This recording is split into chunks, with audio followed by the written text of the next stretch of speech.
Hello everyone, I'm Alan, also known as McLaren 2009, and today I'm continuing my journey in Derail Valley. But I haven't definitively decided on what exactly I'm planning on working on.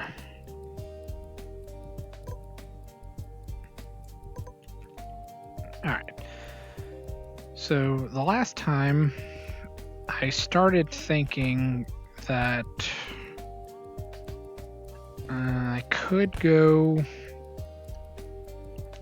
towards the steel mill and goods factory, or I could go the other way and I could do City Southwest and Machine Factory. There are a couple things that pay a little bit better going towards the steel mill, but the jobs are better going towards the Machine Factory. And then at the same time, don't really know what's going on. Alright, so let's put those aside.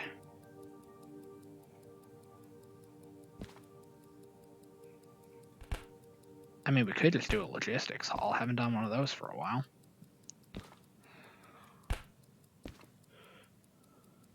Or at least not that kind of logistics haul. Alright, so pop that down.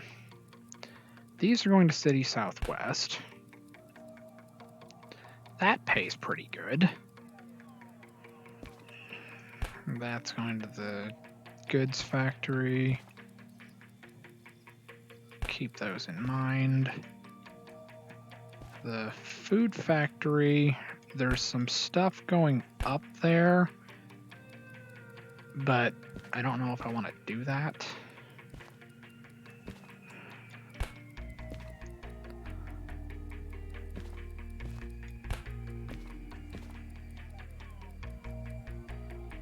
Alright, so what I'm thinking is we'll do these logistics hauls with the empty car haulers and the freight haul going to City Southwest.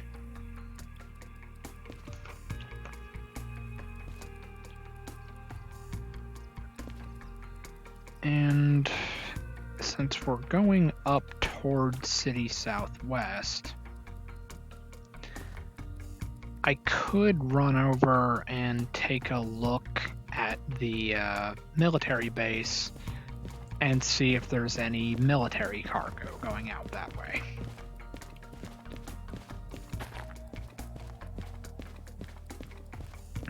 So let's go over here and take a quick look and see if we've got anything going towards that direction.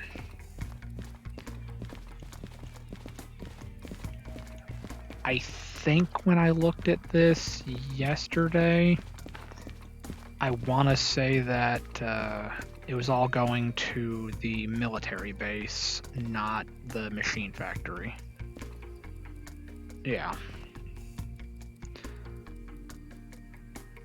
That's not happening right now. Alright, so machine factory it is. We're going to switch it up a little bit and go the other way.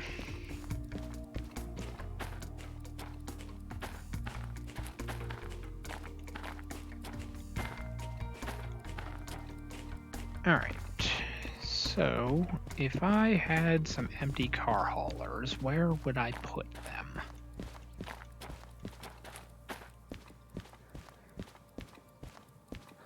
Although it's going to be a little bit weird because those are two logistics hauls. They don't pay a whole lot. And because they're logistics hauls, they're not going to an inbound track, they're going to a storage track.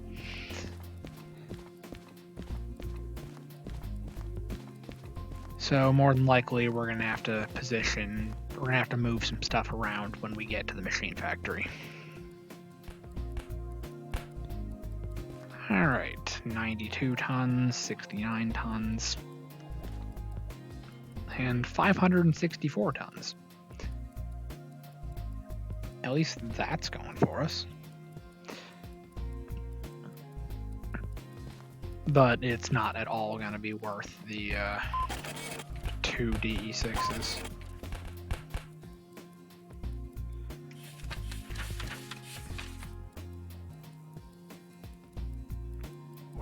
Why is it on the C track? You know what? I probably don't want to know. Alright. And willing to bet this one is on E.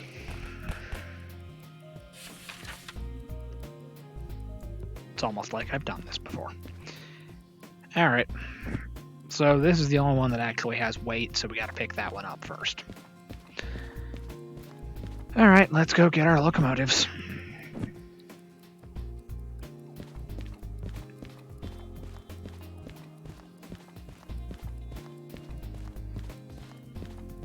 And is it the C one that's the big one? Yeah, that's going to C2, C2. Oh! Well, that simplifies things a little bit.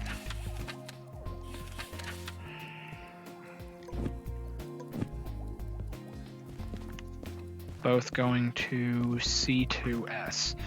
So I should be aligned for that.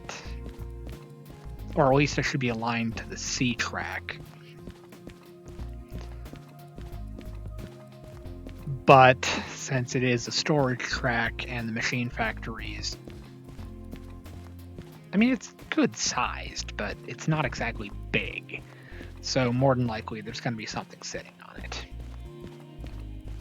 But it's pretty handy that both of the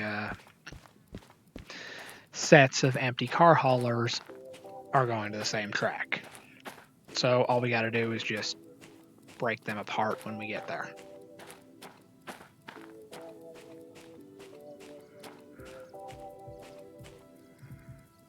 Alrighty. Let's turn on 77 first.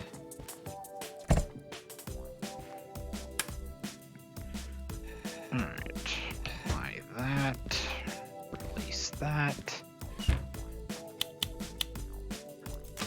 and we're good. Oh yeah, and pair it with this. Turn that off, so we don't need it right now.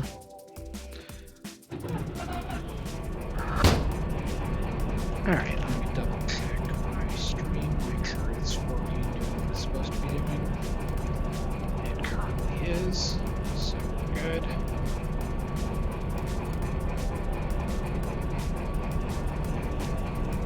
Alright. Alright, 77 is on. Now let's turn on 76. Let's go down here.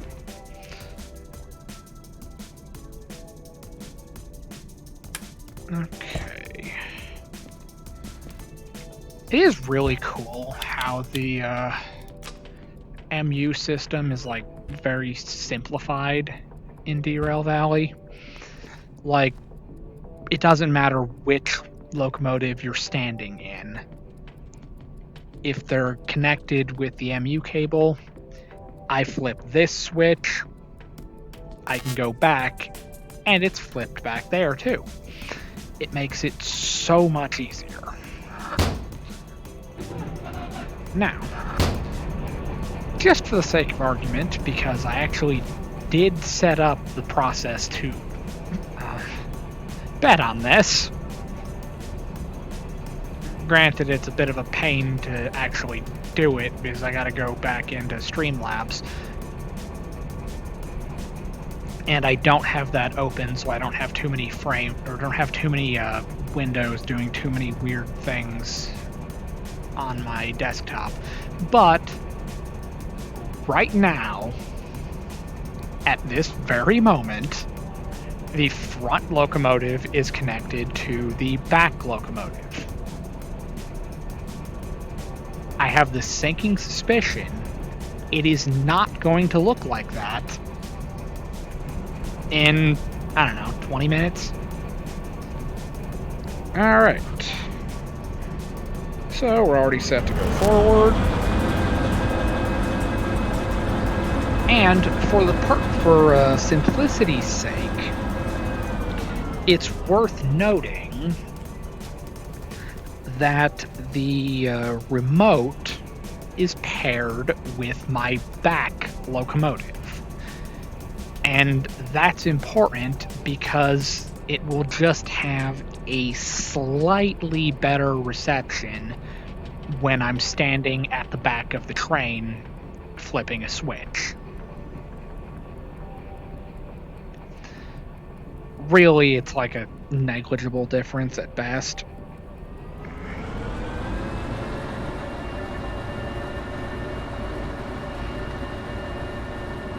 But it's whatever.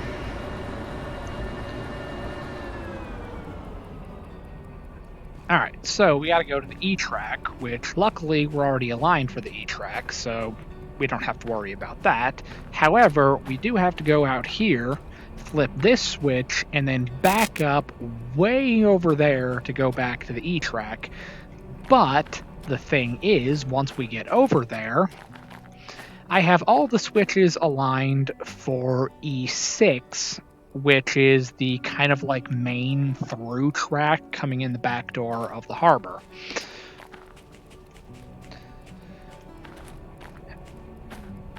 So I have to mix it up a little bit there.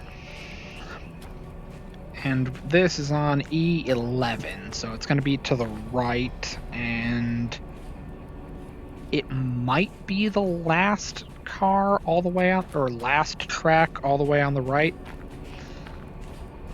But don't quote me on that. We'll have to see in a second. Where is my...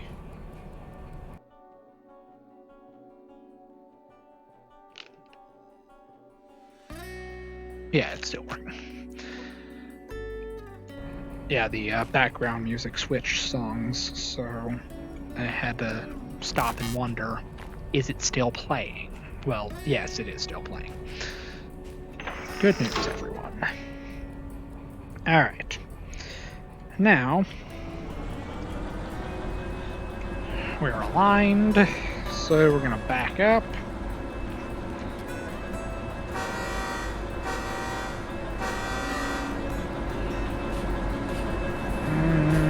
That should be a pretty good speed. We're not going to be able to maintain that speed because there are like some bumps in the track and things are just going to get bad fast. So we got to go over here and basically follow my locomotives around the yard. And I've said it time and time again, I got to enjoy this while I can, because once the simulator comes out later this year, I'm not going to be able to pair the remote with DE6s anymore. But I'm going to have to wipe my save and start over from square one. Just to get like the full feel of the update, so go through the tutorial. I'll probably do it off stream when I open up my legacy save, get the couple of licenses that are coming with Simulator, so I already have access to the sandbox mode. But as far as actually playing through the update, I will be basically, if I'm still in a position where I can, I will be streaming the whole thing.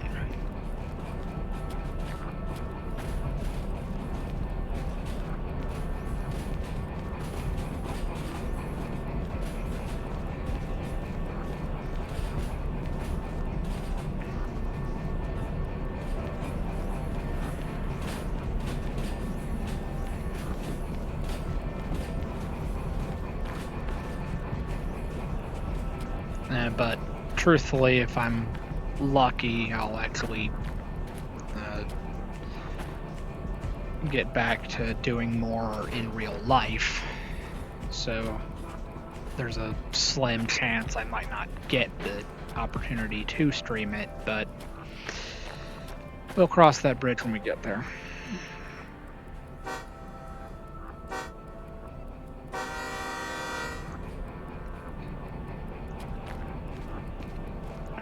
Alright. Let's go right. Oh, yep, those are green. Those are probably my cars. Right on the very last track. 7, 8, 9, 10, 11.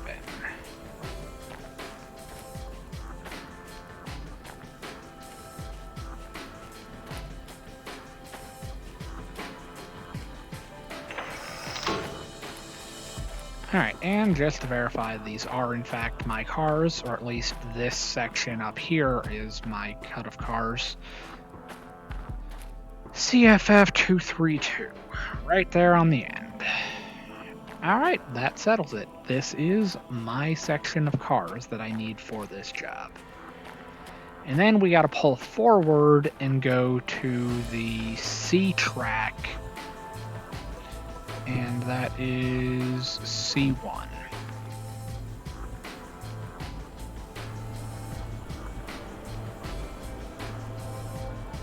Now I gotta remember how the C track is situated.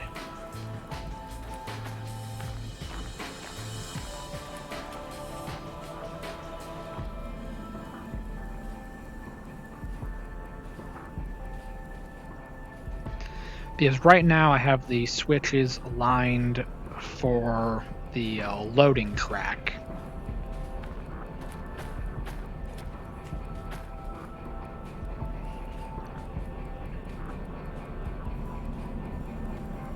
Alright, let's hit some brakes a little bit.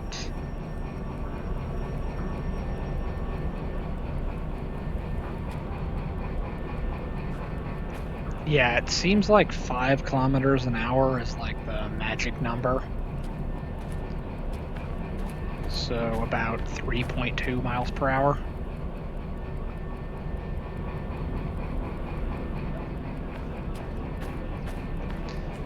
Because 7 is too fast and you'll start chipping away at the health of the flat car.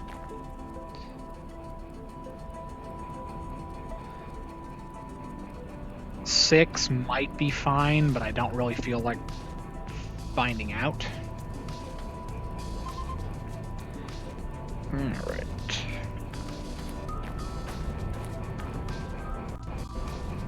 Alright. Oh. Whatever. I don't need to actually be able to reach over there. No, wait, yes I do. Okay. I was a little bit stuck in between the buffers. Alright, so rearmost vehicle connected to the frontmost vehicle. Let's see if it's changed yet. It has. We haven't even left the station yet. It is now back to the front instead of front to the back. It is truly Schrodinger's coupling mechanism. Alright, now, for the sake of argument, we're going to go all the way to the back. We start seeing the red containers? Yeah, according to the booklet, they're all the same color. But that first one looked more orange, but whatever.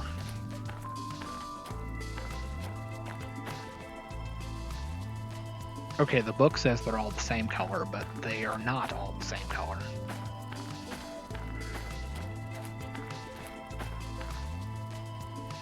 In fact, the ones that are branded are like orange, whereas this is more like a burgundy.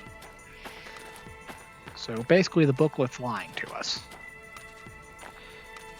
Alright, but the reason we came back here is to make sure the air is connected.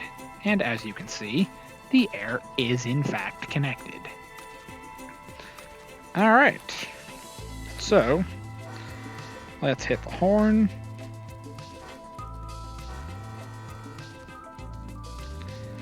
Throttle up, release the independent. And we'll carry out the plan of the day.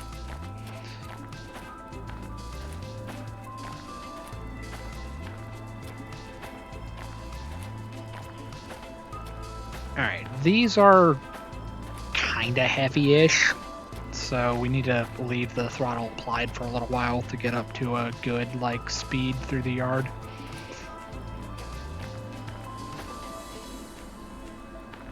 But we gotta stay pretty close to the back of the train because I need to realign my switches over here so that we're aligned for the through track once again.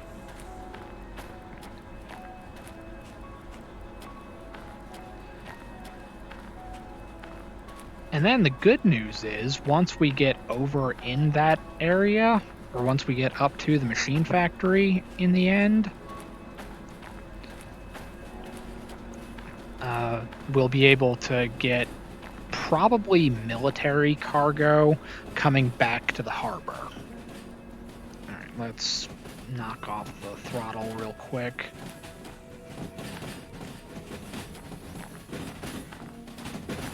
I would like to see more, skins for the cars and things.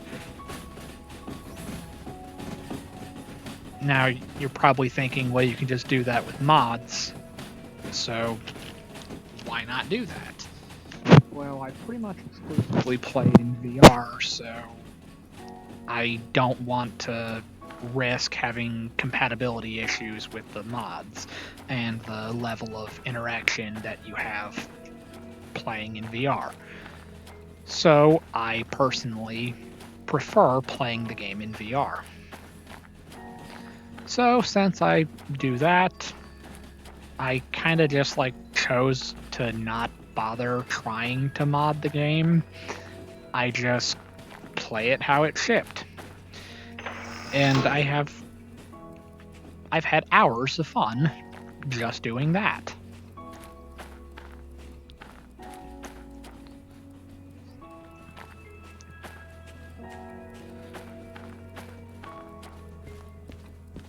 So yeah, I pretty much enjoy the game as it shipped.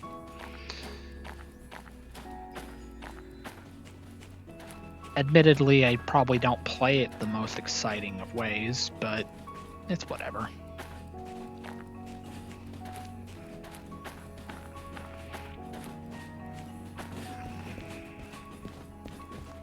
So these are going to City Southwest, and then the car haulers are going to the machine factory, which will be interesting in and of itself because I haven't carried car haulers for a while. I just haven't had any of those missions populate.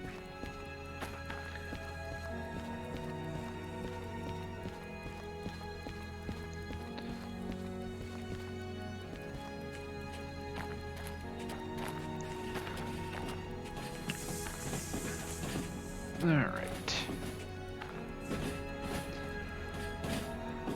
Although we gotta be aligned with this switch, because we gotta go to G next. And that's aligned to go to G.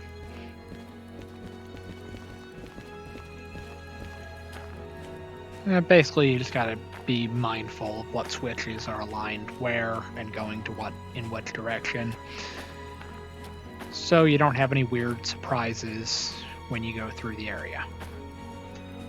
Alright, let's put this away real quick.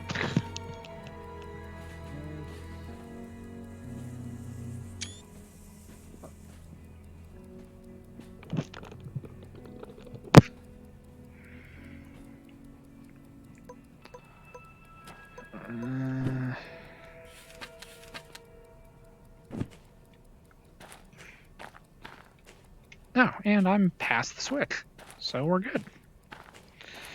Let's apply the train brake, apply the independent. And we only overshot it by a couple of car lengths. So, no big deal. Pop it into reverse. Throttle up. Kick off the independent. And let's let this thing roll back.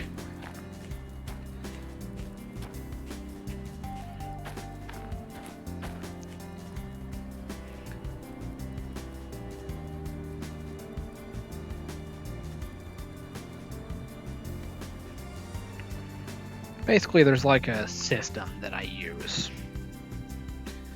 It was explained in the tutorials for Train Sim World 3,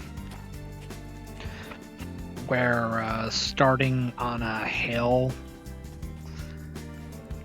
you release the train brake, apply the independent brake,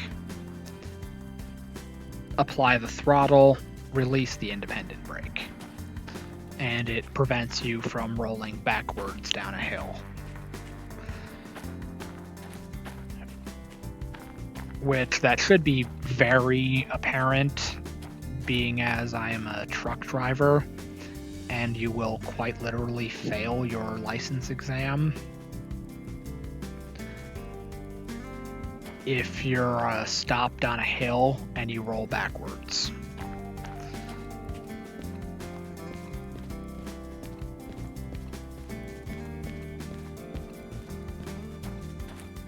Alright, what do we got? No. Well, this is gonna be a pain. Alright, so we got a problem. We gotta get to the car haulers.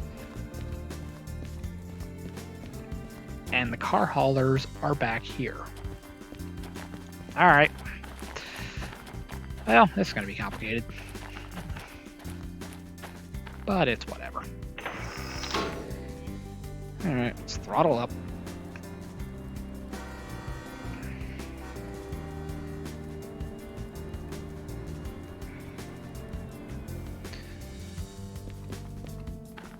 That's the other problem with logistics hauls. Sometimes you gotta dig them out. Now, the good news is that is 3 tankers, and I should be able to fit them on this track. Don't have to worry about fouling too many things because pretty much as soon as I'm out of range of the harbor, everything in here is going to despawn anyway. So in the grand scheme of things, it's not going to matter.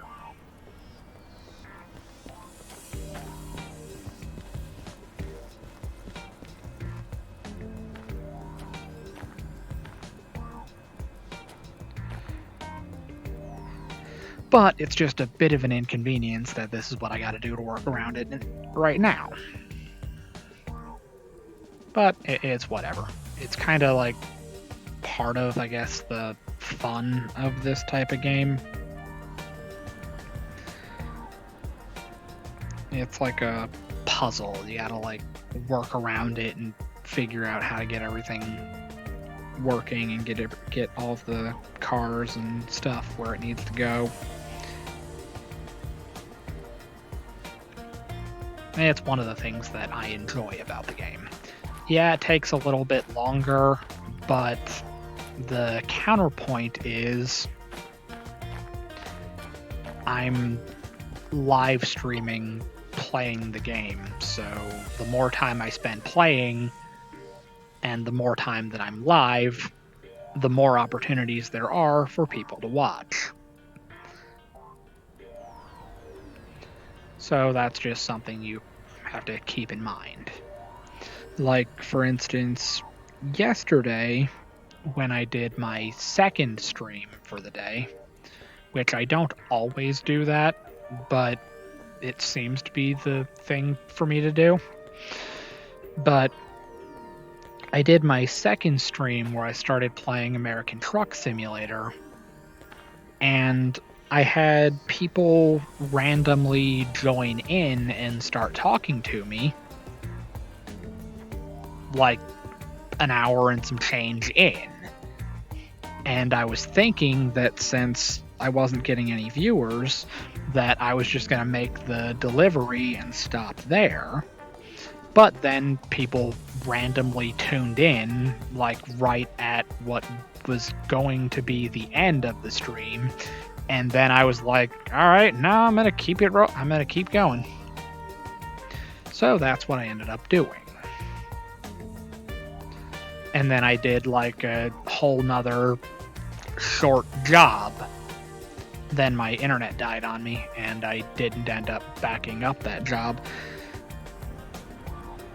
Still completed it, but I just did the auto park because I was hungry, my internet died, and I lost what few viewers I had at that precise moment.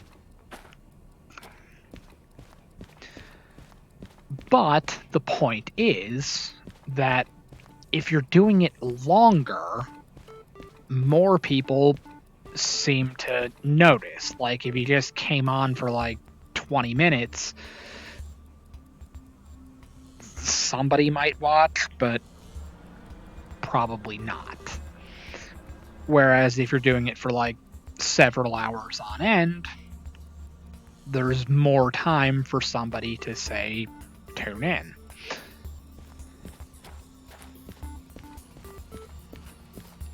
So it's more beneficial to play longer.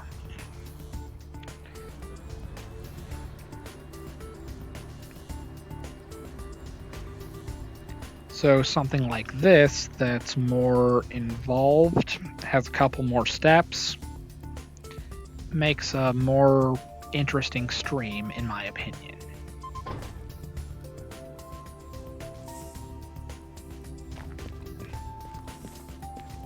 Alright, we're still 100.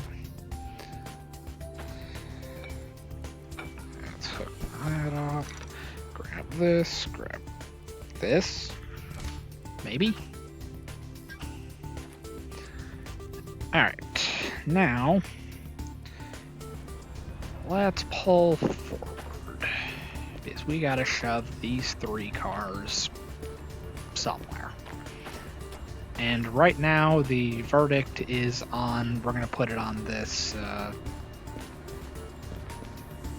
inbound track? Actually, I don't know what this kind of track is, but yeah, it's an inbound track.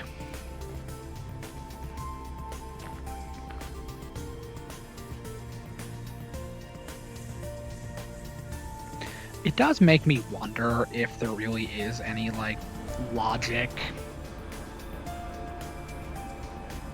behind how this place is set up.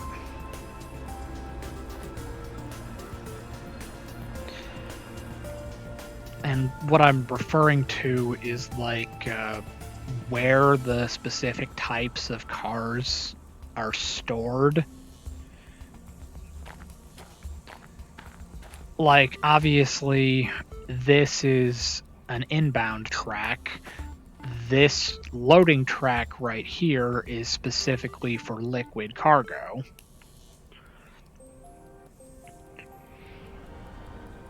So tankers get loaded and unloaded on this side, whereas these intermodal containers, they get loaded over there at the D track.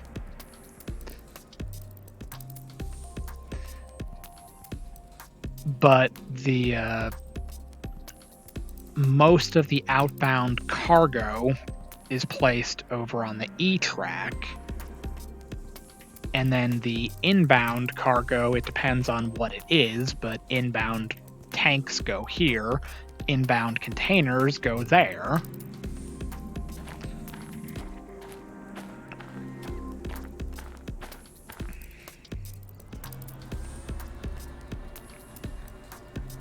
And maybe some stuff like this is inbound over there on G instead.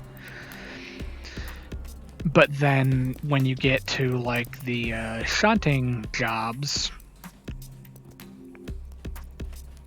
if I were to take that job where you're unloading the alcohol, you would pull forward, back up into here, and then once the tankers are empty, you would probably shove them over there in the D track. But then you really can't say that because these are empty. They've got nothing in them.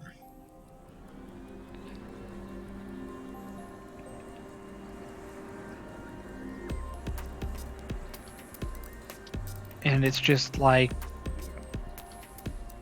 maybe there was supposed to be a system, but there just currently isn't one. I don't know.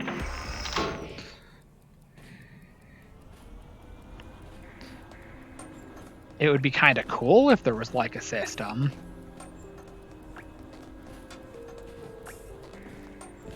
But more than likely, it's just random where it spawns things. Alright, train brake, independent brake.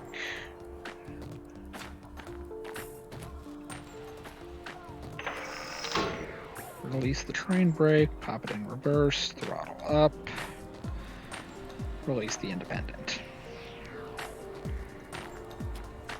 Alright, and then we gotta go back slow and steady because we don't want to ram into these alcohol cars at speed. If we're lucky, we won't even touch them, but more than likely, we're probably going to touch them.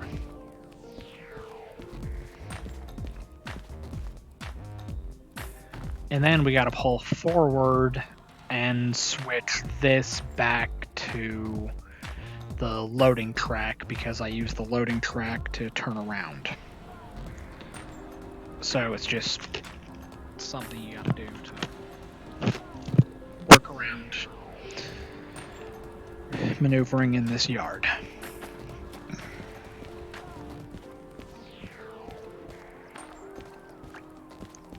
Because that loading track is pretty long.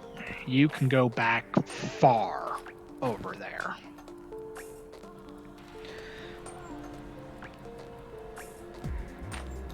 So if you pull in like a long train and you're going nose first, but hey, we got to go back up into G, for example.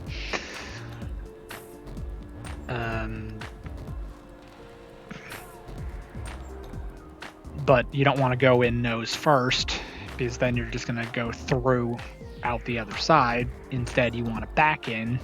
So you come over here, you align with the inbound, or you align with the loading track because nothing's ever sitting on the loading track.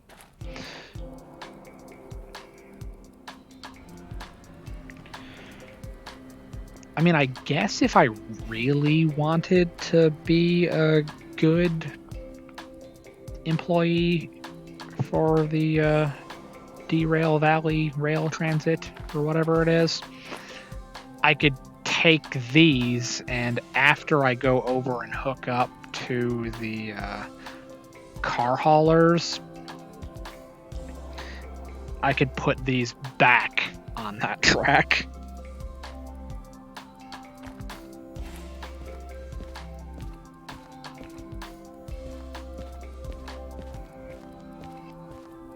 Let's see, where is that post? Oh. No. You stop that. Oh, cool. But yeah, if we wanted to do the right thing, I could hook up to the car haulers, come forward, hook up to these again, and drop them off back on that track. But at the moment, I'm not feeling dedicated enough to do it. So that's probably not what I'm going to do.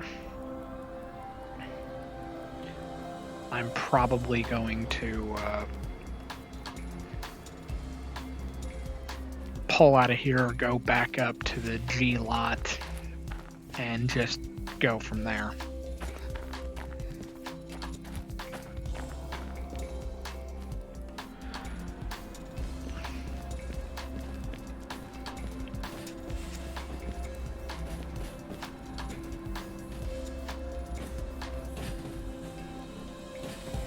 Especially after the disaster of when I was up at the military base and I went through the trouble of moving the cars around on the track, and then I found out, oh wait, I wasn't supposed to do that. I put them on the wrong track.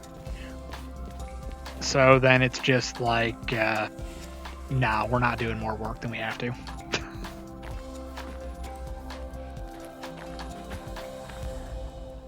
That can be whoever works on the shunting jobs problem.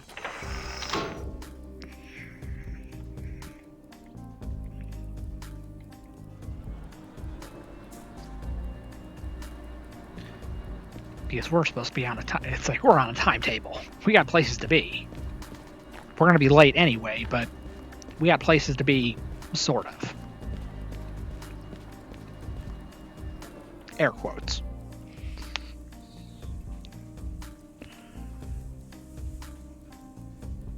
And we are not speeding up.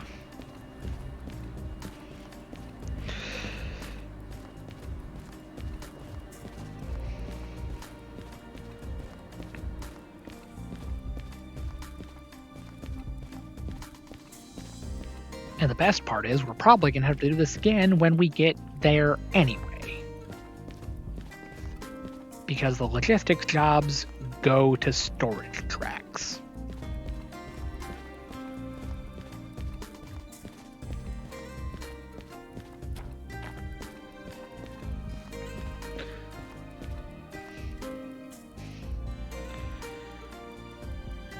Alright, let's speed it up a little bit. Check on my screen, make sure it's not acting up.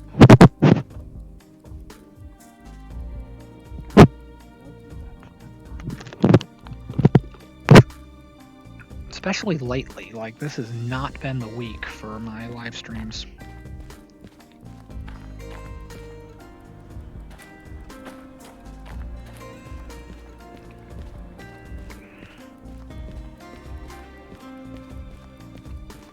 Alright, and there are 4 empty car haulers, just like we're supposed to find. And our train over there hit an invisible wall. So it's like bleeding speed on one of the switches down there. Couldn't tell you which one, but it's hitting something. And it's slowing down a lot more than it's supposed to.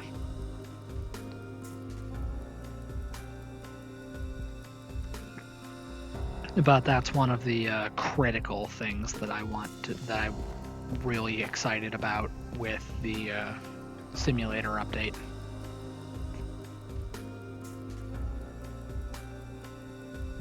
Basically, there's a lot of like dead zones in the tracks, specifically in the switches.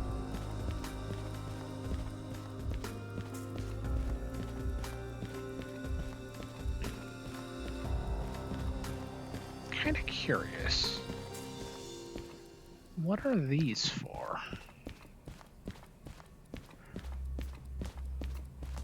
I would imagine there is a pump system for loading and unloading tankers.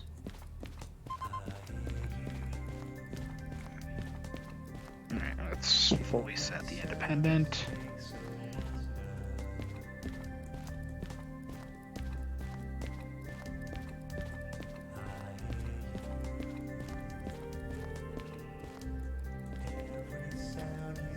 Alright, back to the front. Connect connect that. Now let's go back here real quick, crack open this, because we don't have an end of train device. So nothing's telling us the pressure at the end of the brake pipe. Alright, now we gotta be on this side. Because this switch is over here.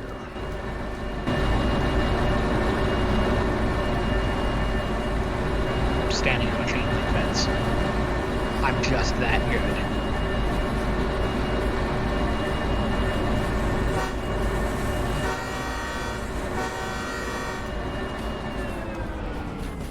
Alright.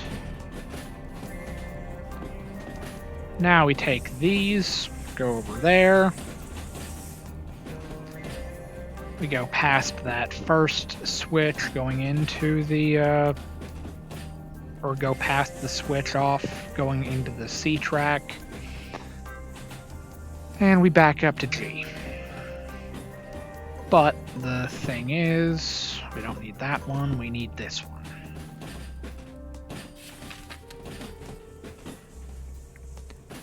G7. Alright, we'll get over there in a second.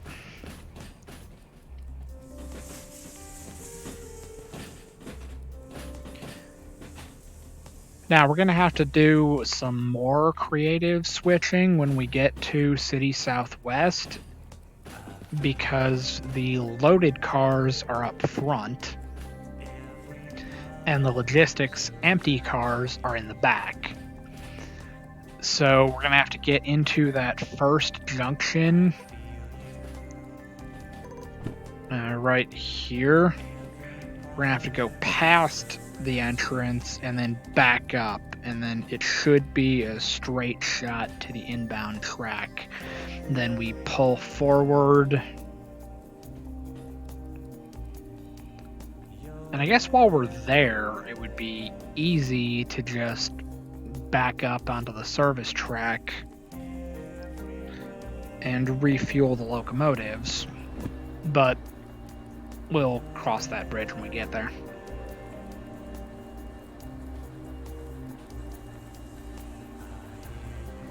We're already going on an hour, and we haven't even left the harbor yet.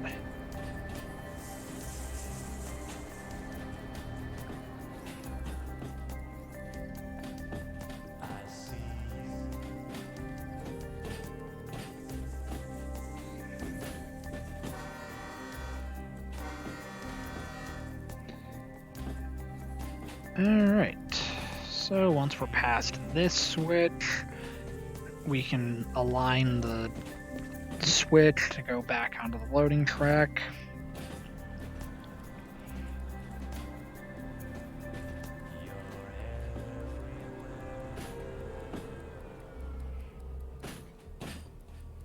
It would just add further insult to injury if I get over to the G track and find out that, oh, surprise! The other car haulers are buried as well.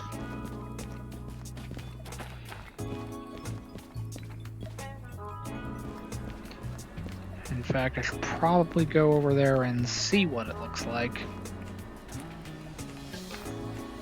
I need to be over there. Because, yeah, switch it on this side.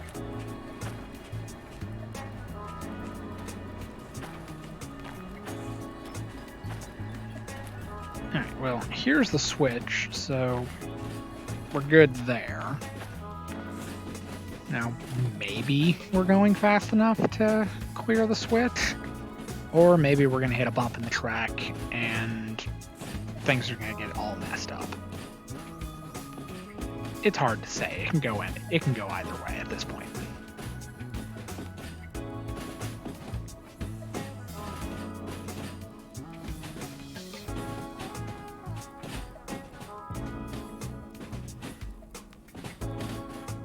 Alright, let's apply some train brake, apply some independent.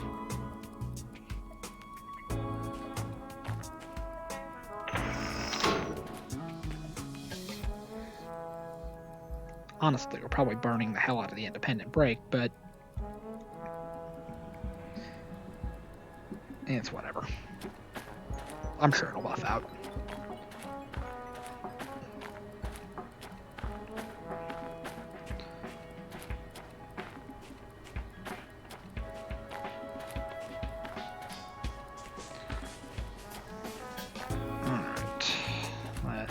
Off on that. Alright, now this is going to D and G. This switch is aligned for G. And I think I need G7.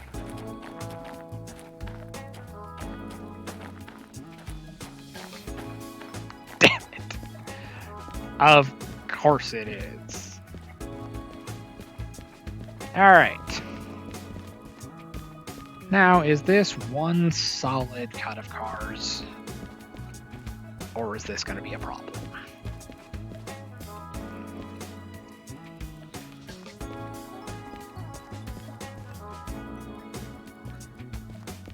Alright, all of those are connected.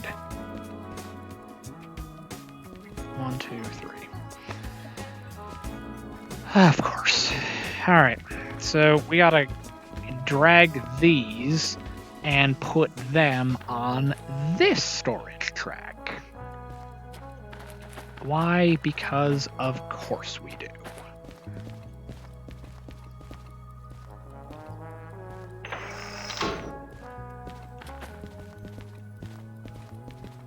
So basically, with how wonderfully this is going, I'm probably gonna get to City Southwest, drop these off in the inbound track, refuel the locomotives, possibly pick something else up that's going to the machine factory, and I might end up stopping it there.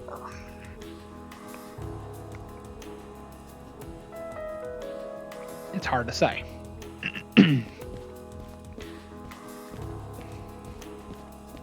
I generally like to keep it in like the 2-hour range.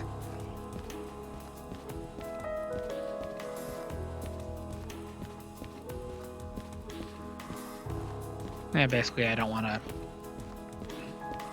not overexert myself, but I just don't want to go crazy with it if it's something not a lot of people are watching. And streaming Derail Valley is kind of interesting because at like a first glance, this isn't a particularly popular game to stream. There's maybe like a single-digit number of channels that are actively streaming the game.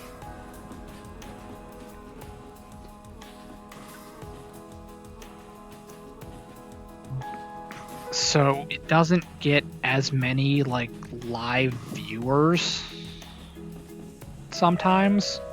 However,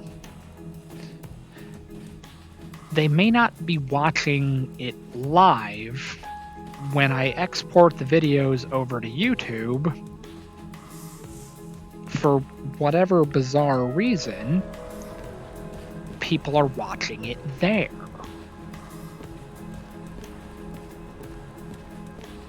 So every once in a while, I may get into like a sweet spot where I happen to be streaming at the same time that somebody wants to watch. But when I upload the videos, that's when they start getting like views and likes and all that fun stuff.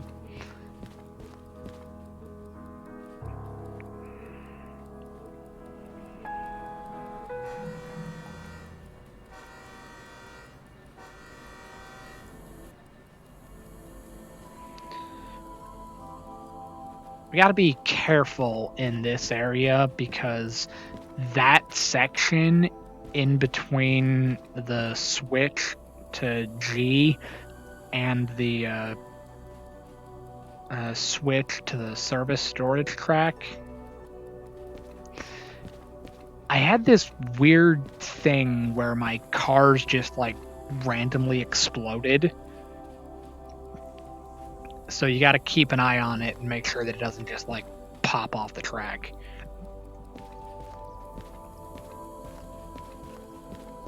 It's not fun when that happens, especially since I like butchered the cars. There's like 2 cars down to like 30% health each. It was crazy.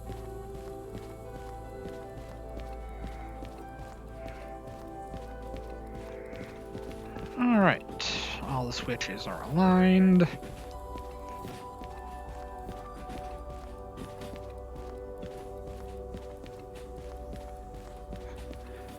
And the good news is that cut of tanker cars will definitely fit on that storage track.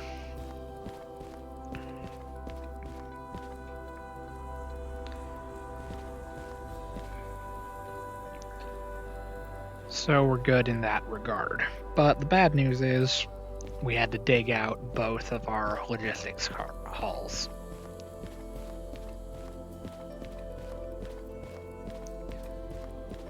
Maybe it'll be a new like set of jobs, and we'll see a few of these car hauler missions coming back from the machine factory when we get there.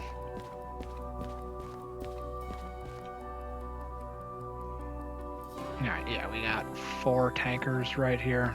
Oh yeah, we can definitely fit that. Because that's 4 car haulers, and they're, I think, the same size?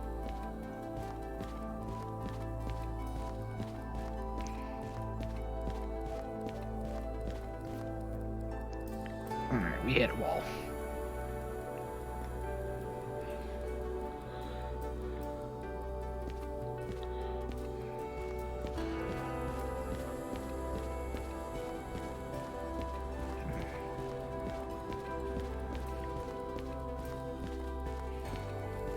Now you look over here at our container trailer. It's not really shown here, but this is like a prime example of why you don't see containers on flatbeds, and they're on purpose-built container chassis. Because the flatbed trailer is pretty heavy by itself, because they're reinforced to carry some crazy heavy stuff. And then like intermodal shipping containers like this, without fail, are extremely heavy. And you'll see them like all the time with these little yellow triangles that say super heavy on them. So if you want to carry shipping containers, you don't use a flatbed trailer, you use a purpose-built container chassis. But that's a really nitpicky thing that nobody but me is going to care about. But if we're going to go there, you wouldn't use the flatbed cars either. You would use like the intermodal container cars. The ones you see a lot are kind of like the well cars that you can lower the container down and it'll sit a little bit closer to the ground. And the advantage of that is you can stack 2 containers high on the well cars, whereas the flatbed, it's just raised up higher. Now, the good thing about the way the game is situated, by putting everything on like these flatbeds, you only have to have the flatbed car, and you can use them for like anything in the game. So for simplicity's sake, it makes sense to do it that way.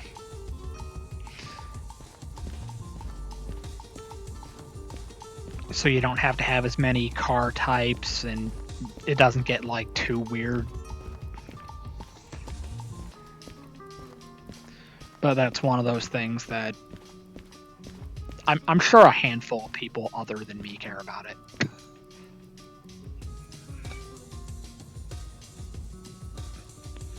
Well, coupling it the wrong way, but it's whatever. Alright. Let's reposition some empty tankers, because we haven't done that enough this stream.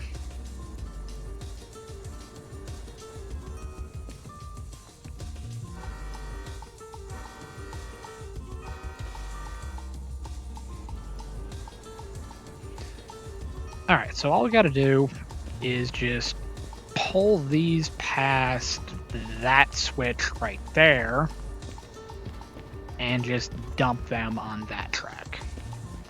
And all will be right in the world. And we can finally get underway. It's not going to be a particularly heavy job, or even well-paying job for that matter, but it should pay to get my locomotives refueled, and we can continue on that way. Make sure my mic isn't freaking out again, as it's known to do from time to time. Grab a drink.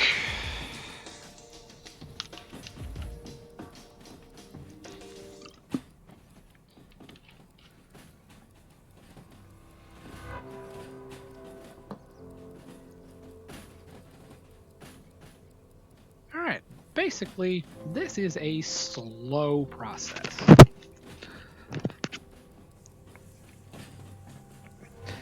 But that's kind of part of what you do in the game. Like, you just build trains. And then you carry them where they need to go. Or you drive them where they need to go. It's a fairly involved process.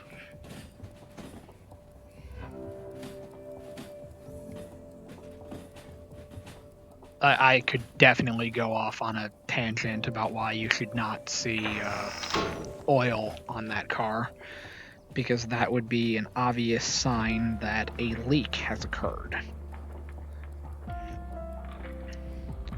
But in the fictional Eastern European nation of Derail Valley,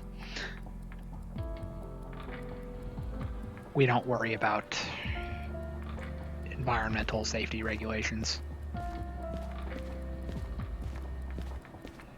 Or any safety regulations, not just the environment. Our conductors and engineers are expendable assets.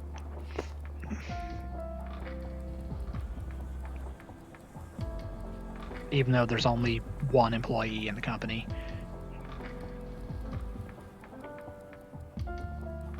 And that one employee is like some kind of demigod because you can't be killed. At least not yet. Supposedly, the word on the street is they want to do survival mechanics one day. But that's a long way off in like the far distant future. Let's see. That's there to there. Now we'll stand right here. And we'll see if the tanker is the same size as the car hauler.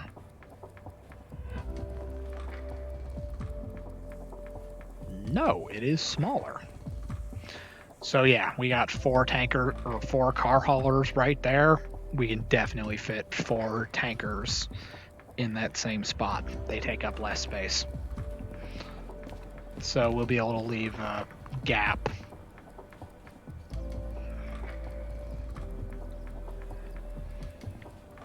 What would be really funny is if these were actually part of the same job and I inadvertently made our imaginary counterparts' job easier by putting them on this track. Because that is a thing that happens in the game. Sometimes you do have loading jobs where they come from 2 different positions. Although it turns out I'm an idiot. It's not 4 tanker cars, it's 5. Oh well. Alright, let's make sure that's turned all the way up. And we still got about a car length between the 2 jobs. Let's see, this is SL50. And this is SL50.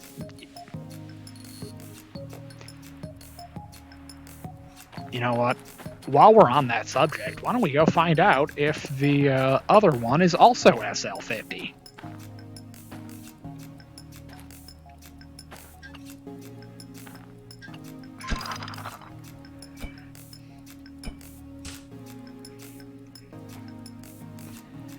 I don't do too many of the shunting jobs, but if I just inadvertently did the shunting job,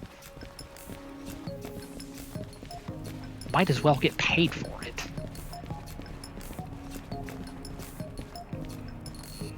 Alright, what is SL50?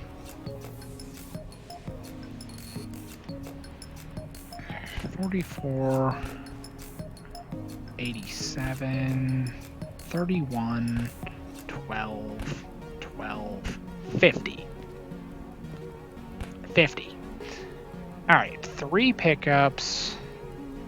Load and prepare a train with gasoline for departure.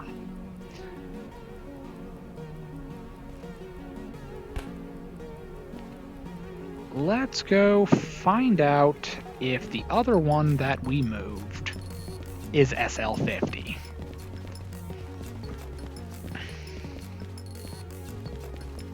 If it is,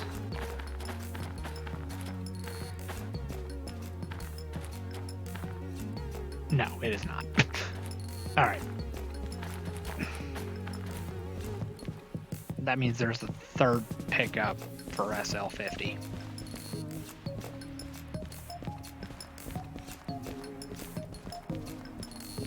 It was wishful thinking, but it's just not happening right now.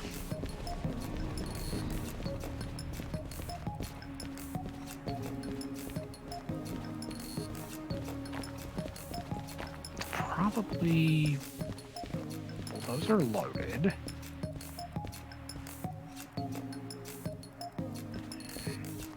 Okay, so 6 and 6 are both on C and D.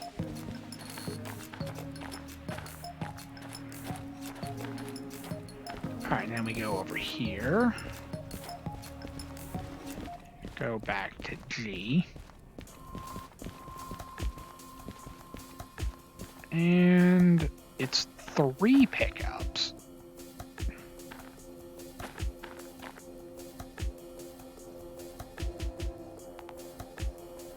Why, though?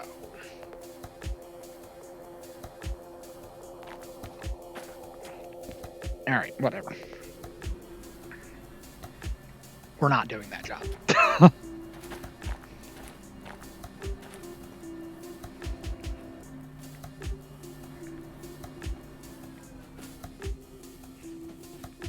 We're already building this train going to...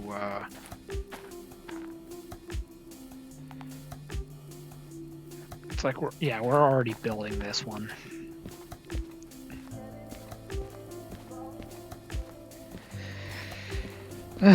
Although, I probably should have looked at where is that train going? Like, where is its final destination? Because if it's going the same way that I'm going, we're already here.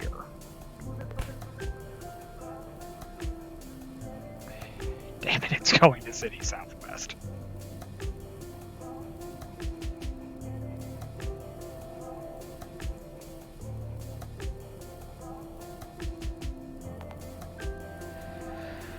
No, we've already unhooked from it. we're just gonna roll with what we've got.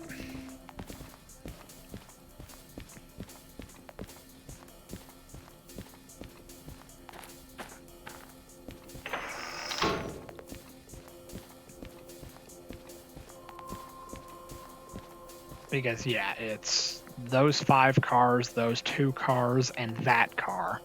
And they have to be loaded and then stored, probably in the E-lot.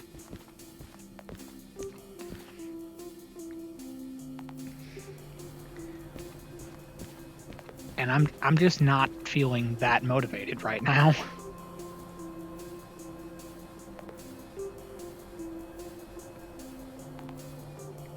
Alright, let's keep it.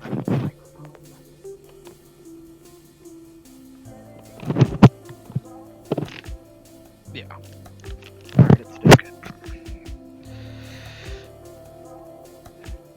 Yeah, it wouldn't be hard to do it, and the train's pretty much already here. It's just so much work.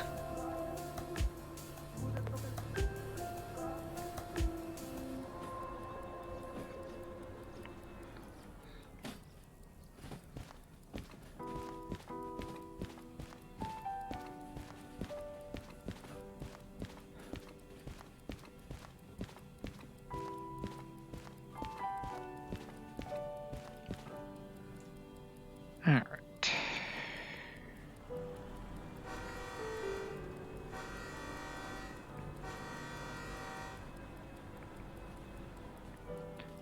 Alright.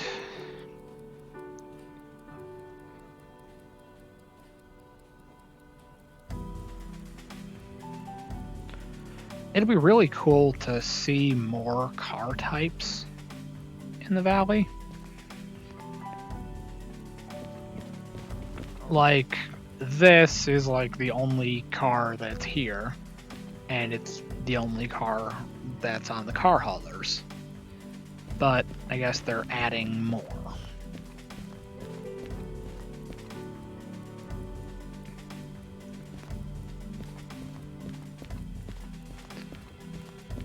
So yeah, that'll be something that's pretty cool.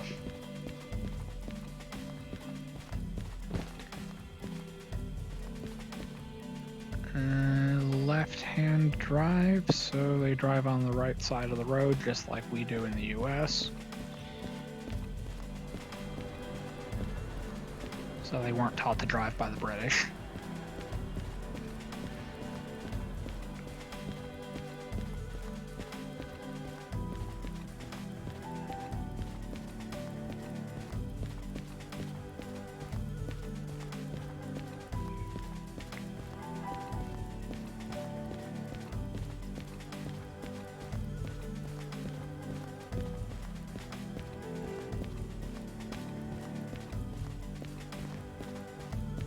Alright, now we just hook up to these, and we can finally start heading out of here.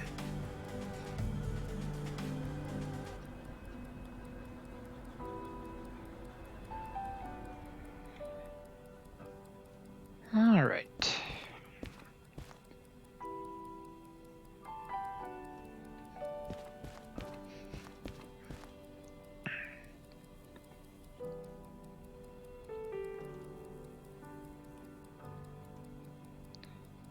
Alright, slow and steady. Yeah, this isn't even a particularly heavy load, it's just... Alright, let's try to do this without getting run over.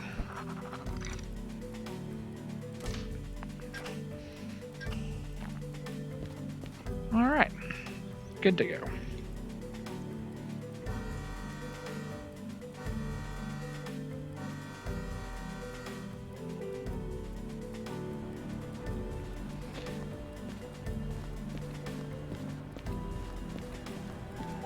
Now I gotta realign the switches for the through track, and then realign the other switch. Once we get out towards the main line, we have to realign it with E.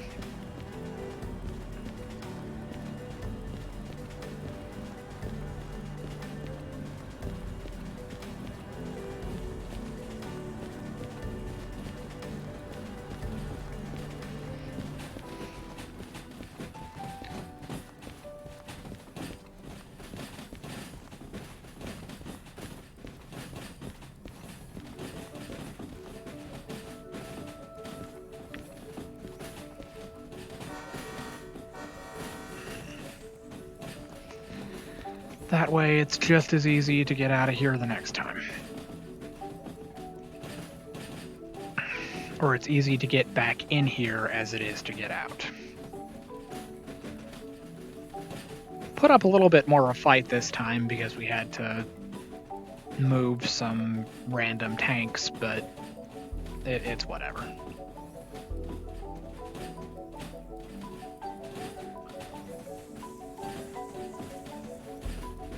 And we just drop them off wherever.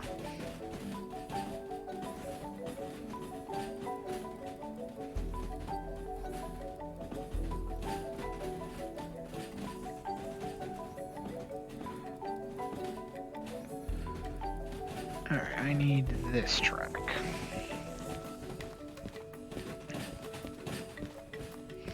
Yeah, because that's the main. So we flip this switch, and we're golden. Even though I don't use that entrance, I always come in the E track.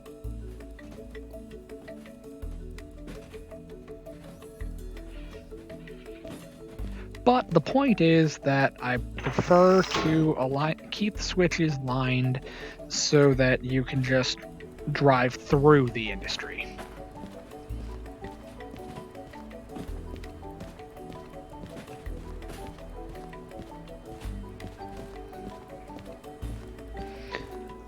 Even though for like my own personal playstyle, I treat the harbor more like an end-of-line sort of thing, even though you can pass through it.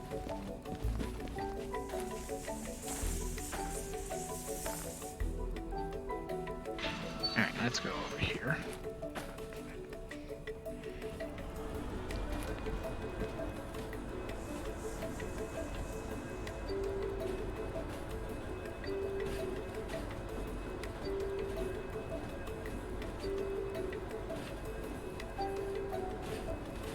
And basically, if I wanted to go through the process of doing that shunting job, I would need to drop this entire train somewhere.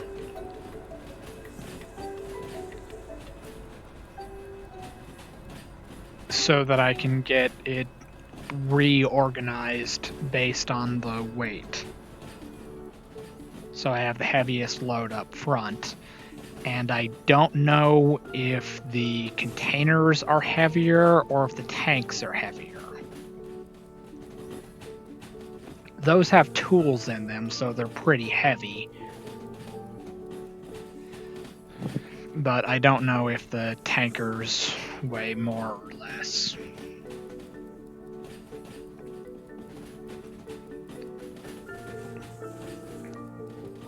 And the bottom line is I don't know where the final end track is going to be for that job.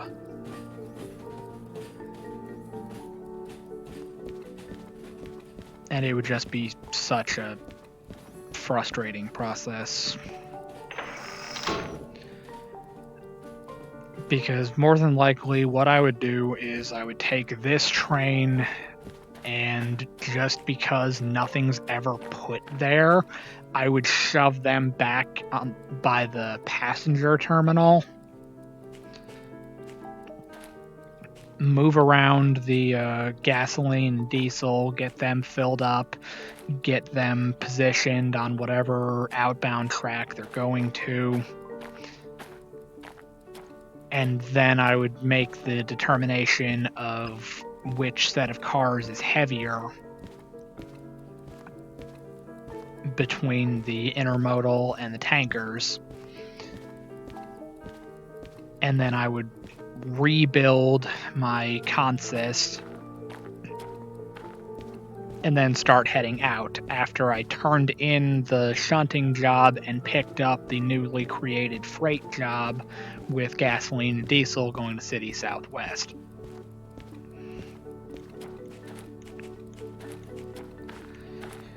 But I'm just not feeling it.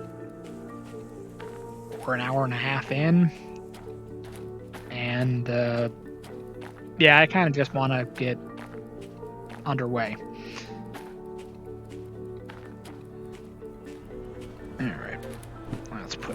way. And let's go over here. There we go. Okay.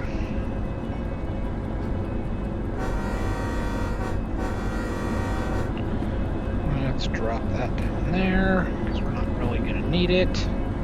Put this out. Let's throttle up real quick.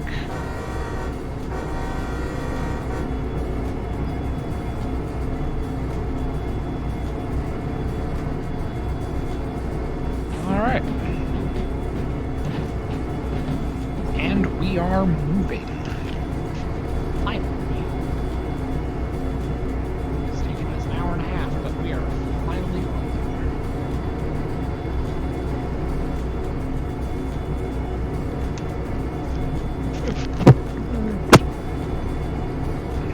Now, as per custom, we're going to try to keep it under 35 going up this hill. It's only like 600 tons. It's like nothing. Especially for not one, but two DE6s. And because I'm curious, the front is connected to the back again.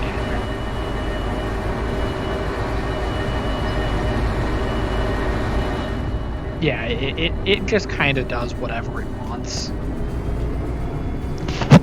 You just have to accept that it is not where you left it. Nor will it consistently be in any one position at any time. So I've just accepted that it is Schrodinger's coupling mechanism, and it is simultaneously connected both ways.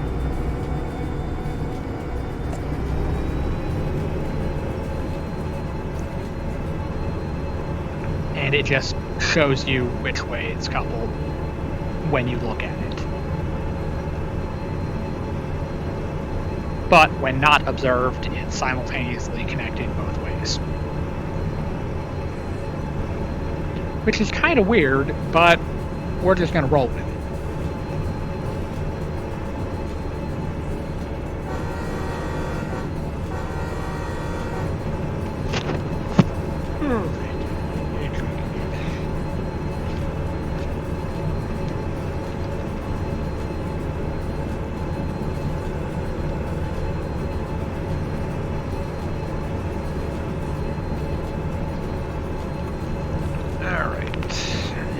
Still going uphill. We're kind of accelerating, but the speedometer's kind of going nuts and throwing a fit. It's not sure if we're speeding up or slowing down, or if we're kind of like rubber banding. Not really sure what's going on there, but it's whatever. We'll get down the road just like we're supposed to. But we got to keep our head on a swivel, because once we get over here to the steel mill, basically once we get there, we got to flip this switch and go out towards City Southwest. Let me knock back the throttle a couple of notches. But yeah, the switches are currently aligned to go through the steel mill, past the goods factory, up to the military base. And we're not doing that today, so we need to go left right here and head out towards City Southwest. Now, in theory, when we pass through the farm and Oil Well Central, we can swing by the station office and see if there's anything going to either City Southwest or the machine factory. But as we already seen with the shunting job back in the harbor, I'm just not feeling motivated to do it at this precise moment. So we're probably just going to fly through those areas and get over to City Southwest and start dealing with that mess of a switching job, where we gotta drop the empties just outside of town, pull through, back up the loaded cars into the inbound track and go from there.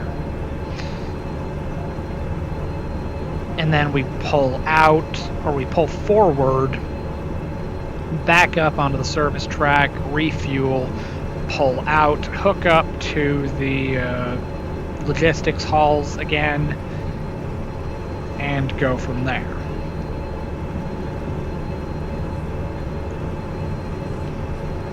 Or, depending on how I'm feeling, I might just get to City Southwest and just do the switching and final delivery tomorrow. Or later today. Who knows? I haven't really figured out what kind of a schedule I want to do, so I haven't made like a stream schedule or anything like that. Kind of just making it up as I go. Honestly, I never thought I would get viewers or followers doing the games that I play. I thought people would probably put their attention elsewhere, but somehow people seem to like this sort of thing. And it goes through highs and lows. Some days I've got good days where a lot of people are watching, and some days I've got not as good days where it's just kind of like intermittently somebody just tunes in for a couple of minutes here and there. It's kind of weird.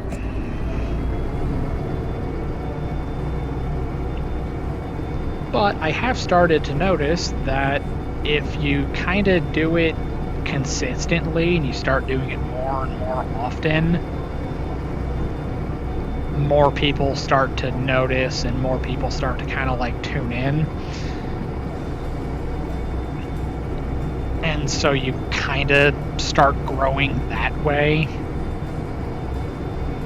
Whereas the first time that I originally started streaming back in 2019, I was playing a game called Wolfpack. It's a World War II German U-boat simulator, sort of. It's kind of like a cooperative game where there are 5 subs in the water, and they each have a crew of 5 players, and you work with other players to cause chaos, discontent, and just sink shipping in the Atlantic somewhere. And the game is really hard to play. Well, I started streaming that, and I think at like my peak I had like 2 followers start watching when I was playing it.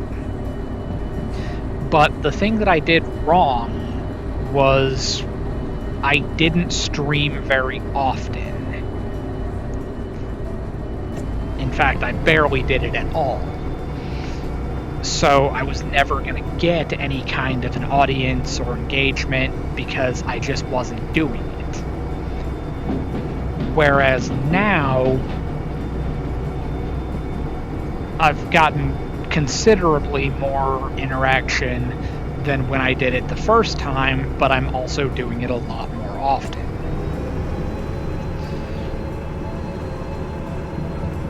I'm on like 22 days of streaming in the last 30 days.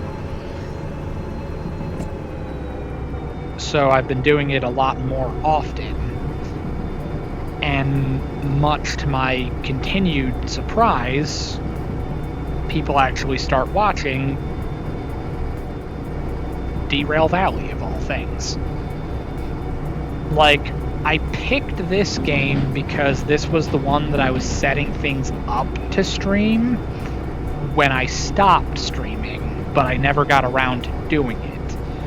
And now I found out that I absolutely can stream video games in VR. It's just a little bit more complicated to do it. But I've worked out those bugs, and now I know how to do it. So, my obsession with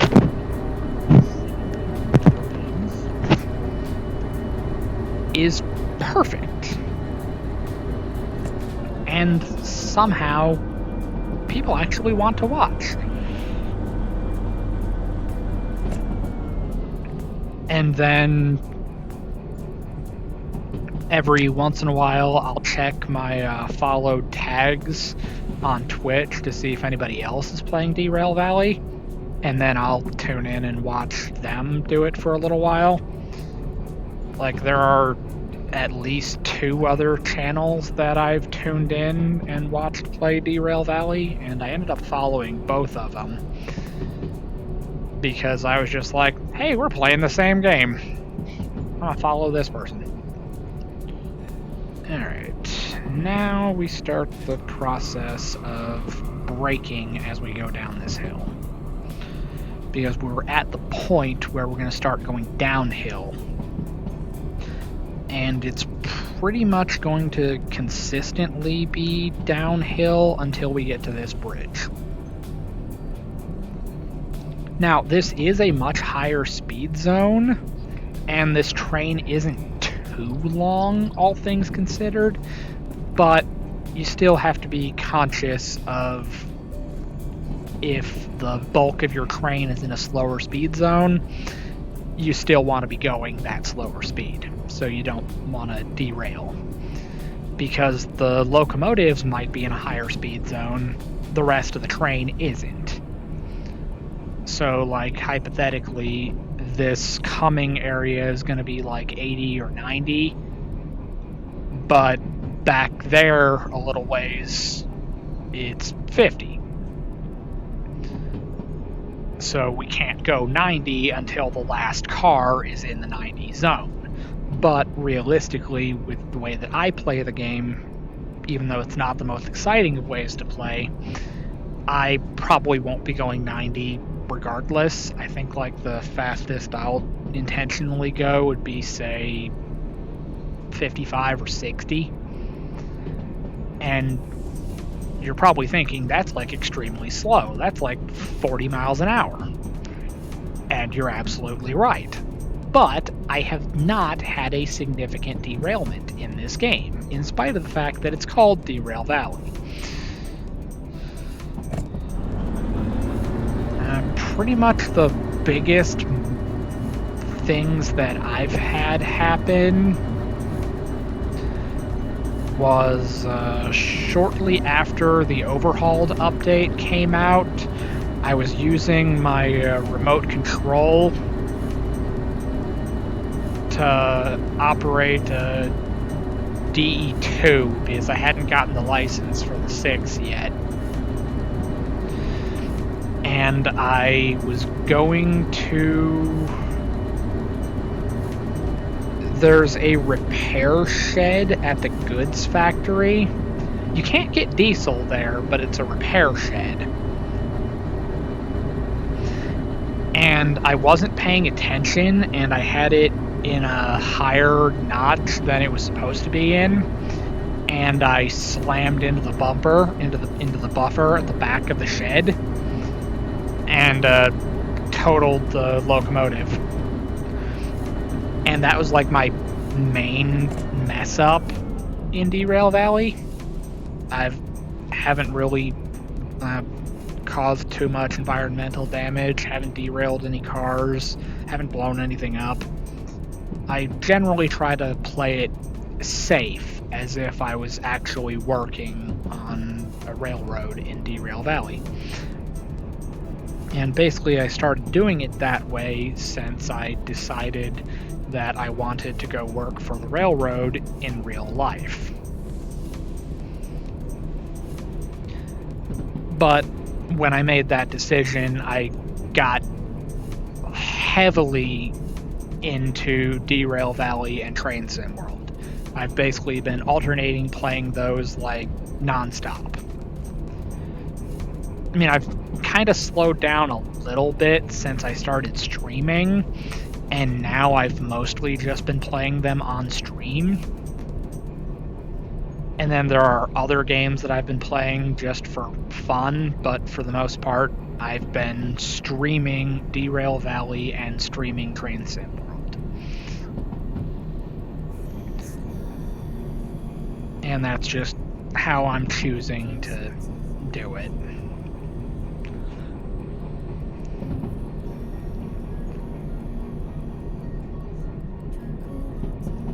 I guess I could have sped up a little bit.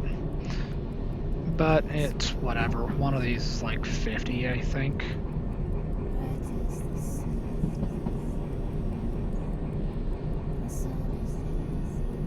And basically, right now I'm going about half the posted speed limit, so there's like no chance of derailing, short of like catastrophic like bug or glitch.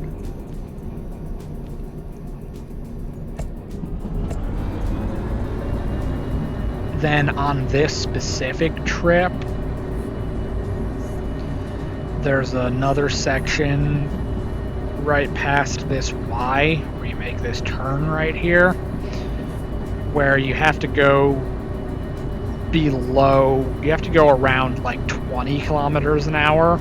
The speed limit's 30, but if you're going anywhere close to 30, your locomotives won't derail, but they'll split apart.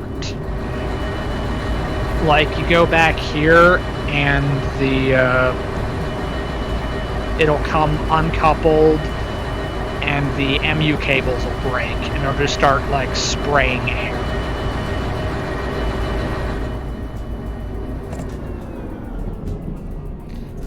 It's like the most bizarre thing that I still cannot explain, but it's happened too many times. But I've had good luck the last couple of times that I've tried heading out that way, because I've started going like ridiculously slow throughout this entire stretch of track, so I don't have that problem anymore.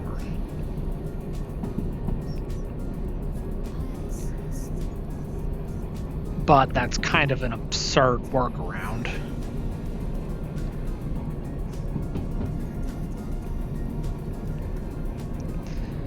I'll probably mention it when I get over there, but there's like a section where there's like grass overgrown onto the tracks, and that specific area is where I've broken apart multiple times.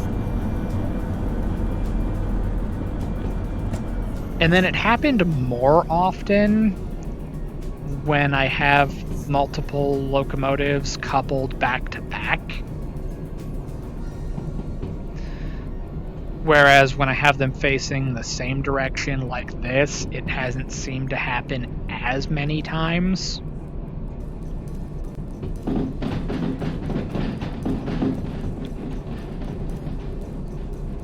So it's just kind of like weird.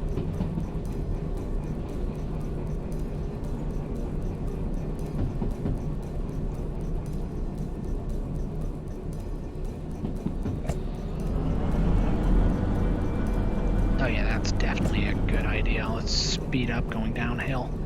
There's no way that's gonna go south.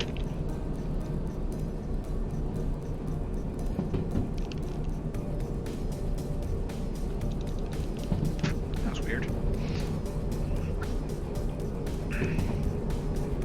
And we gotta keep an eye on the speed anyway, because we gotta realign the switch up ahead, because it's currently set to go into the steel mill, and we're not going to the steel mill today.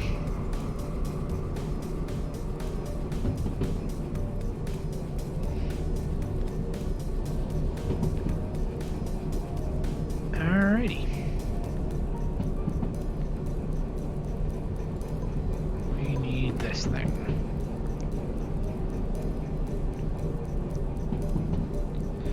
Alright, it is coming up. Let's slow down a little bit.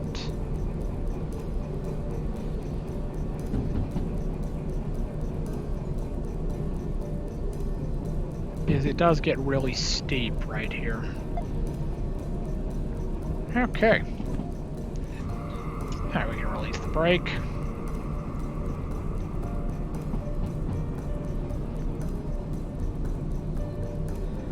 This spot right here sucks when you're going the other way.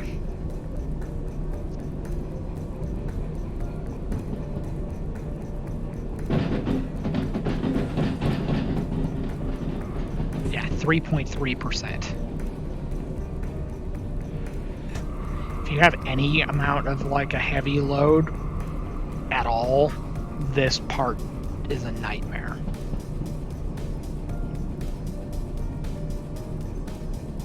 You've got to be going at least 35 when you get to this turn. Otherwise, you're going to stop on the hill and you're going to have to roll back and try again. And it's just a painful process. Would not recommend.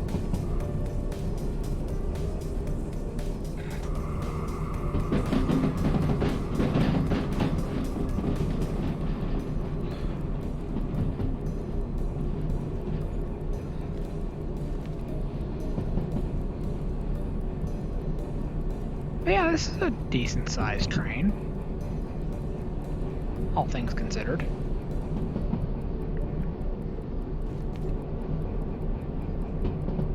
Certainly a good size by Derail Valley standards.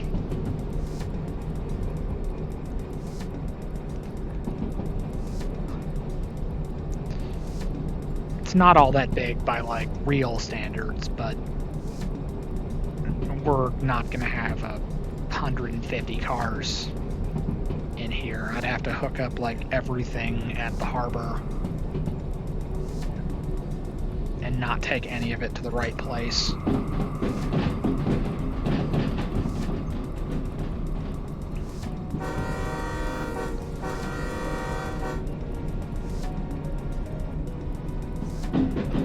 And then we'd have to use the remote to simulate distributed power, slap a couple of D6s on the back, and use the remote to pretend we have distributed power.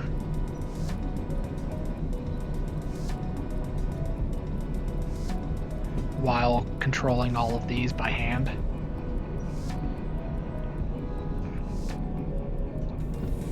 It would be a process.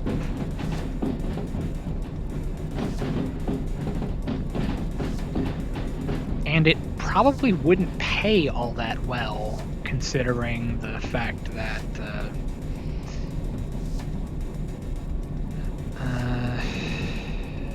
the industries are kind of small and there's not a lot of cargo going to the same place.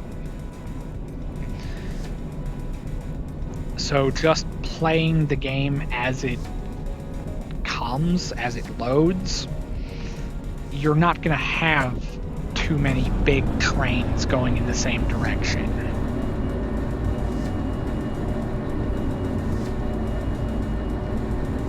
And I guess if you're really dedicated to the cause, you could just build a combined train going to multiple destinations and then just do like a loop where you just travel around the entire map, like dropping things off as you go. I would imagine you could do that. I've never actually tried that.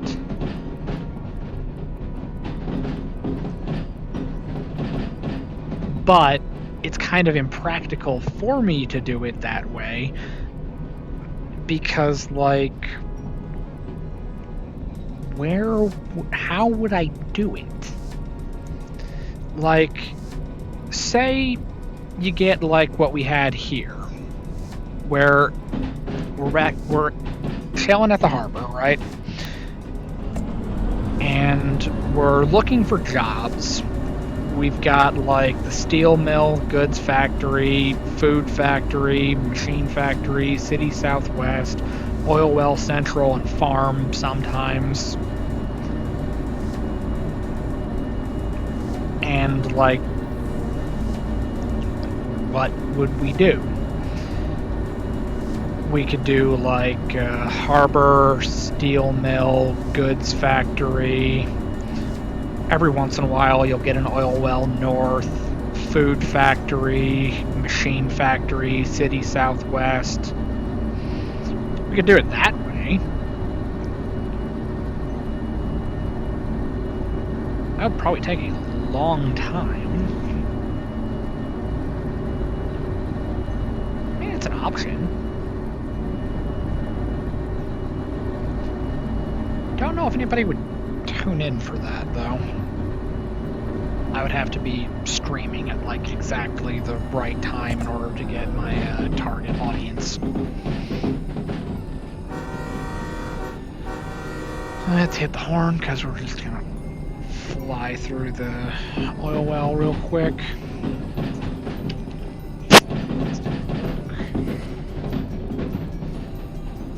Nothing crazy going on with the stream. Microphone's working properly. And audio's working like it's supposed to. And in all of this, we've almost used half of the diesel, and we are still not at City Southwest.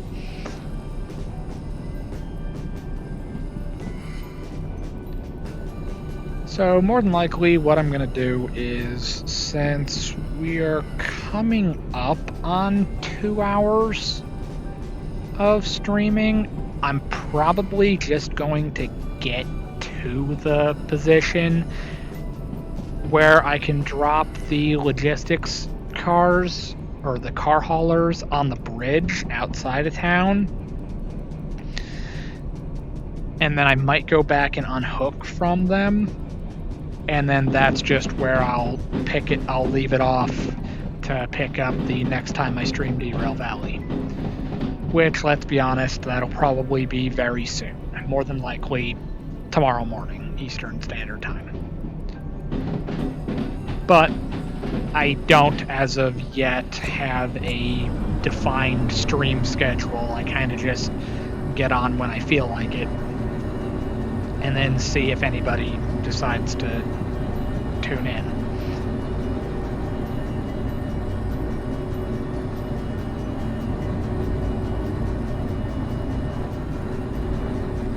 I still keep thinking those look like corn stalks, but that would be the most random place for a corn stalk.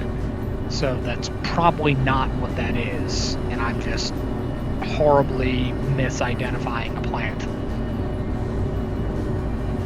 Watch it be like a cattail or something like that.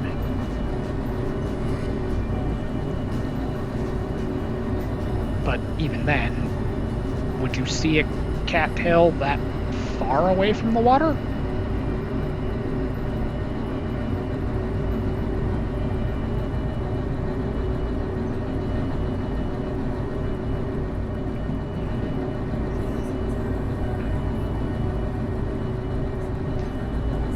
Yeah, I don't live out in the country anymore. I'm very much a city dweller at this point.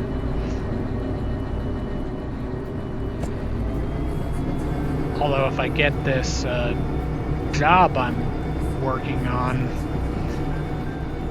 I'll kind of be going to the middle of nowhere.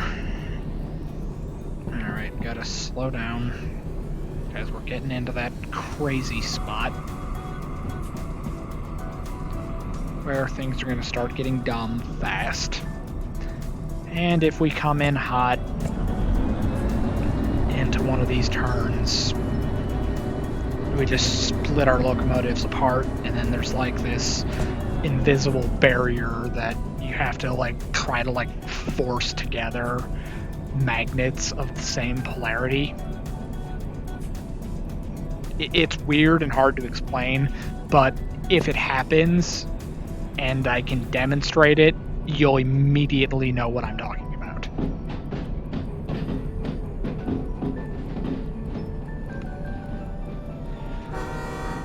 Let's hit the horn for good luck real quick. Check on my chat feed. And we'll keep our ears out,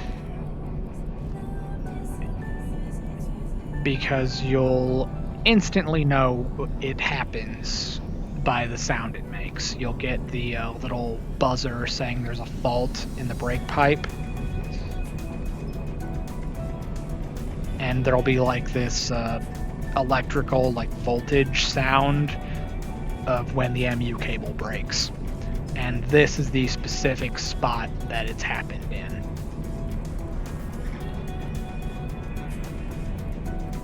So if we don't touch the throttle, maybe we can get through unscathed.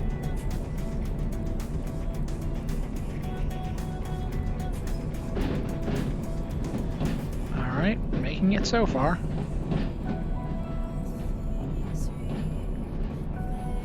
Alright, we're through the switch. Both locomotives have passed the switch. Alright, I think we can safely throttle up again. Maybe.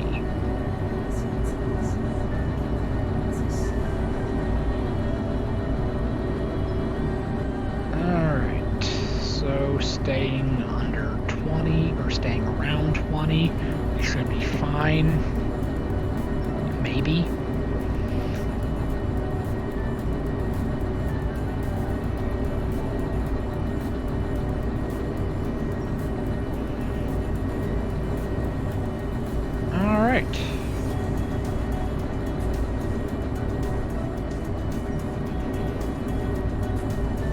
There's another slow zone by City Southwest, but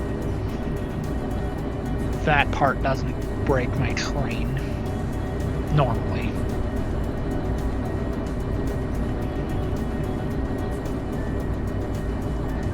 Alright, let's throttle up a little bit more, because we can probably get up to 35 or 40.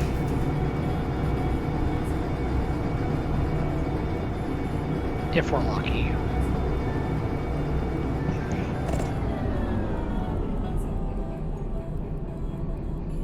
Alright, 30 going to the sawmill, 60 going to City Southwest.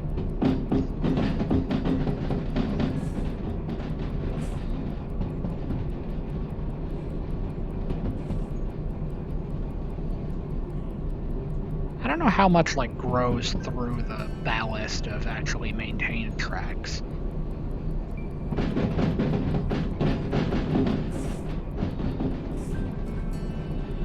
Alright.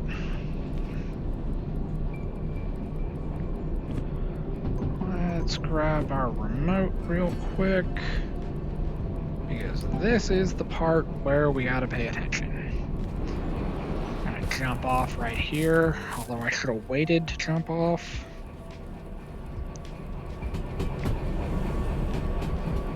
Just casually getting run over. It's whatever.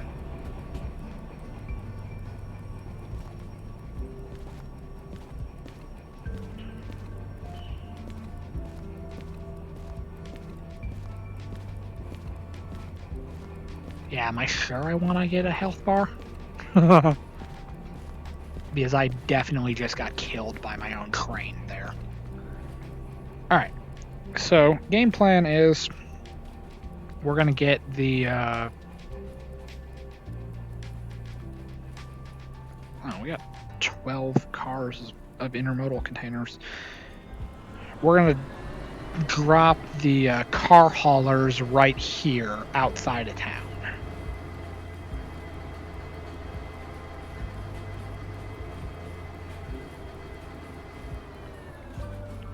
Alright, now we're getting into the red cars.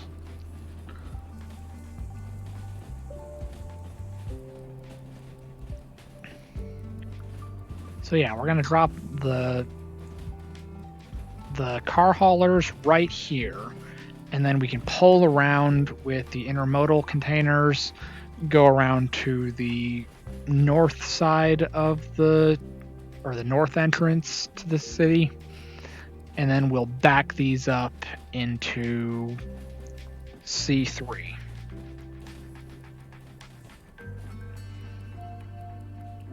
All right.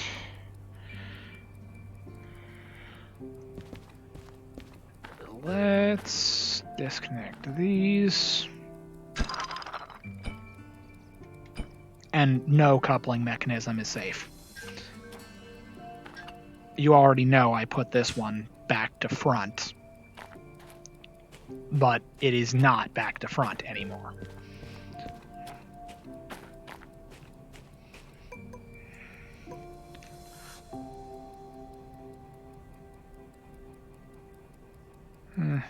Let's see.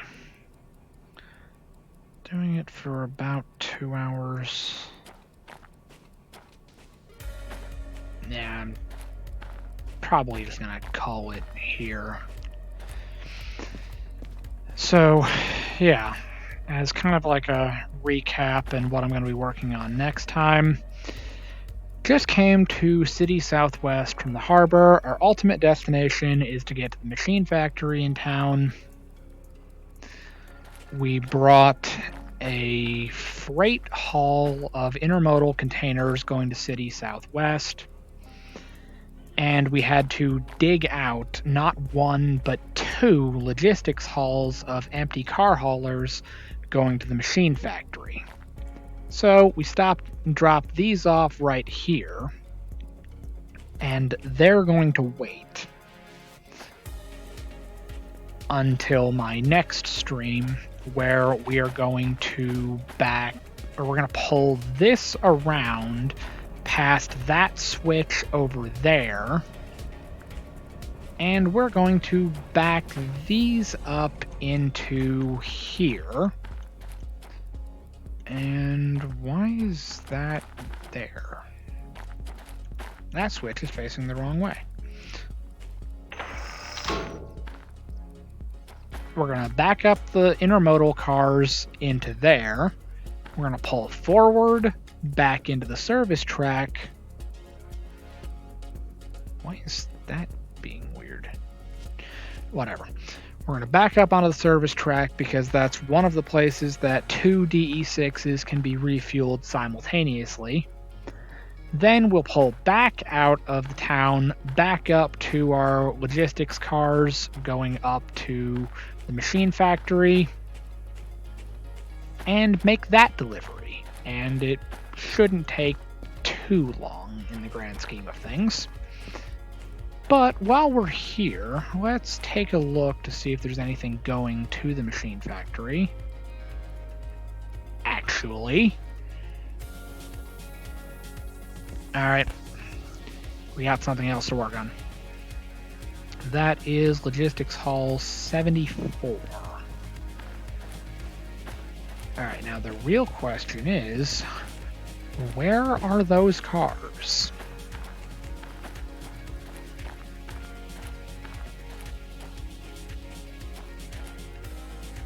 Of course they're on the B track or A track?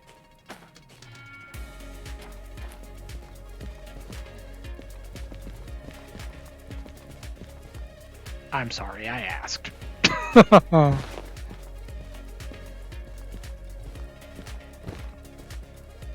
No, that's 70. I said 74, right?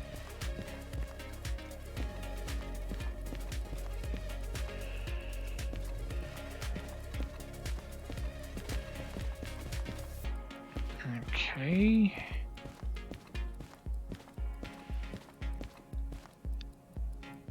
It ain't worth it. I gotta dig out that cut of cars, the tankers, which I'm pretty sure this is a different cut of cars. It is. No. No, we are not doing this. We are not playing these games. Alright. So, we're not going to deal with that. That's going to be somebody else's problem. We're going to back up those intermodal cars, refuel, and then we're going to pull out and head up to the machine factory, where we're probably going to have to fight to shove our car haulers into the storage track up there.